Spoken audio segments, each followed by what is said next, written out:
Alright, welcome to your first video for Chem 111.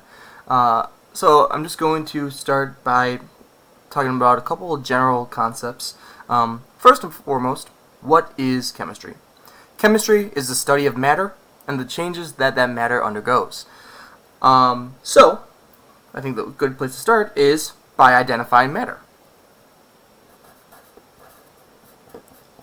So first off, what is matter? Well, matter is just anything with mass.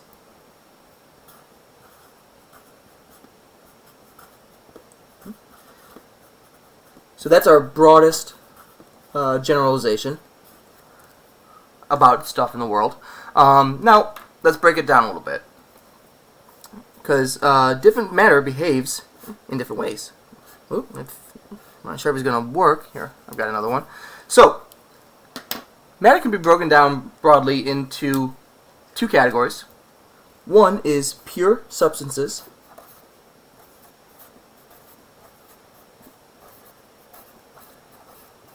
The other are mixtures. So what's the difference between these?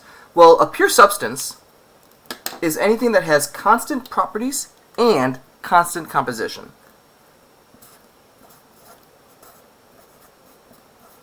So that means that, properties and composition. That means throughout the entire sample, no matter where you look in the sample, its properties are the same and the exact chemical composition is the same. When we break this down a little further, I'll give you some examples of that. Whereas if you have mixtures, mixtures can differ, both or either in composition or in the physical properties that it exhibits, depending on where you take a sample out of that mixture. So, to understand pure substances a little more, we can break that down further. So pure substances can either exist as either elements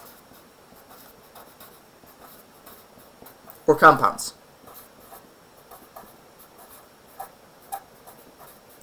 Now, sometimes people think of elements and atoms as the same thing, but they're not.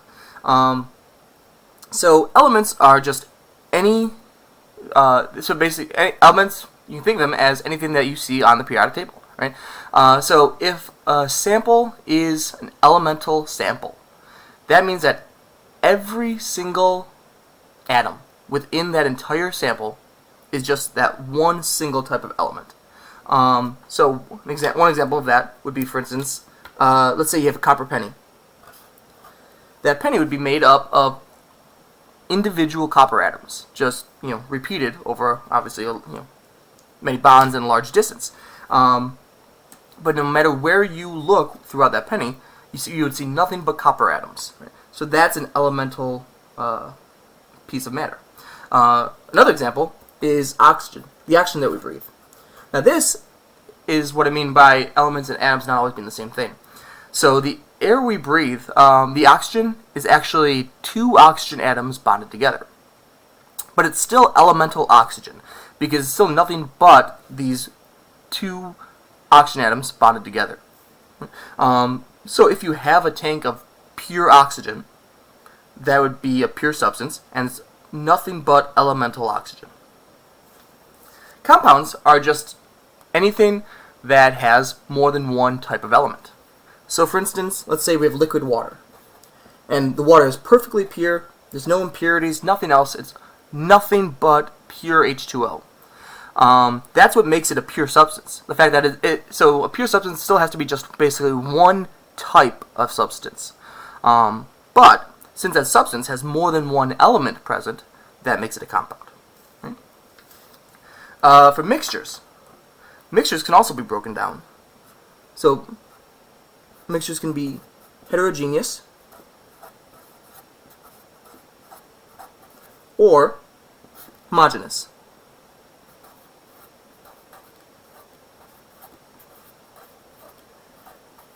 So a heterogeneous mixture is one that does not have the same composition throughout. So what does that mean? So for instance, let's say we have a bowl of soup. So if you take a spoonful of soup from one part of the bowl versus another part of the bowl, chances are you would not get the exact same composition at both points, right? There's going to be different meat or vegetables, different ingredients mixed, not quite the same. That's a heterogeneous mixture.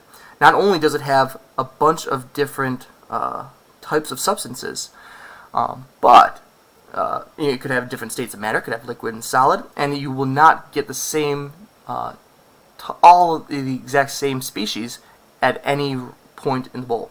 Right? Another example of a heterogeneous mixture would be ice water. So with that I mean specifically water with ice cubes in it.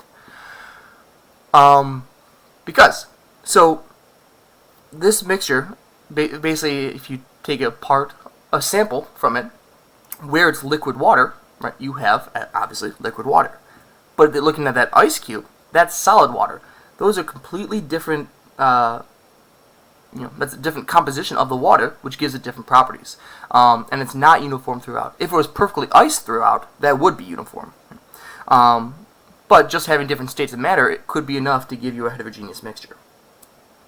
So homogeneous mixture is one that has a bunch of different compounds and or elements, but is uniform throughout. So for instance, let's say we have air. Air has a bunch of different gases in it. It has oxygen, nitrogen, carbon dioxide, water vapor, and more, in fact. But we can assume that those gases are mixed evenly. So if we take a sample of air from one part of a room and then take another sample of air from another part of a room, we should get the same percent compositions of all of the different types of air. So that's a homogeneous mixture. No matter where you look in the mixture, you will see different compounds, but you should see the same amount of each different compound, no matter where you look. Another example would be salt water. So let's say we dissolve table salt in water.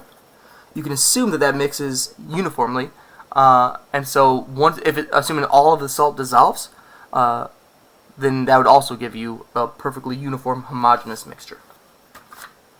So for this first video, there's just two more definitions that I want to discuss, and it's theories and laws. So this is very important because if people try to argue science, sometimes you'll hear them say something along the lines of, "Oh, well, it's just a theory," because in common everyday language, people often use the term theory to mean basically just a guess, right? But scientifically speaking, theory is anything but a guess. In fact, in science, a theory is the single highest level of acceptance for effectively any branch of knowledge in the scientific community. If something actually makes its way to being a scientific theory, it is that is the closest thing that a scientist can say to it being an absolute fact. Because scientists are very, very careful about the language that they use. And in the next video, I'm actually going to kind of give you a rundown of the scientific method, and you'll understand the processes that one has to go through in order to develop a true scientific theory. So the definition of a theory is that it's a compilation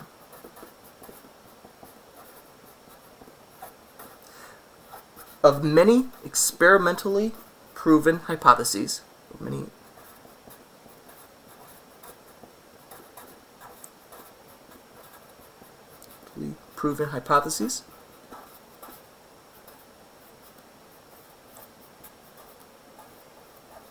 kind of ran out of room there, over many years.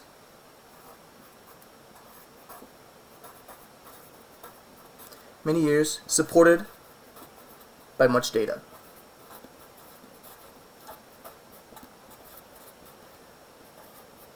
So again, these are many, many hypotheses, and I guess a hypothesis is the closest thing to a guess in science, right? Many hypotheses that will have to go through the entire scientific method, and if they can stand trial there, then if many, many, many different experiments conducted over many years have an extremely high level of data, all supporting this theory, this, I guess, idea, then it can be developed into a scientific theory. And another thing that's very important is that theories have to be able to make predictions. For instance, Albert Einstein developed the theory of relativity. You probably know that. Now, his theory made many, many predictions about the universe that technology at the time had no way of being able to prove. But many of his calculations about what he thought about the universe, we have now developed technology that can test those, and it has come through with remarkable accuracy, which just lends credence to the truth of his theory. So scientific theories should be able to make calculations and predictions for further developments of science. And the other thing I want to talk about is what a law is, scientifically speaking. So a law is just a simple statement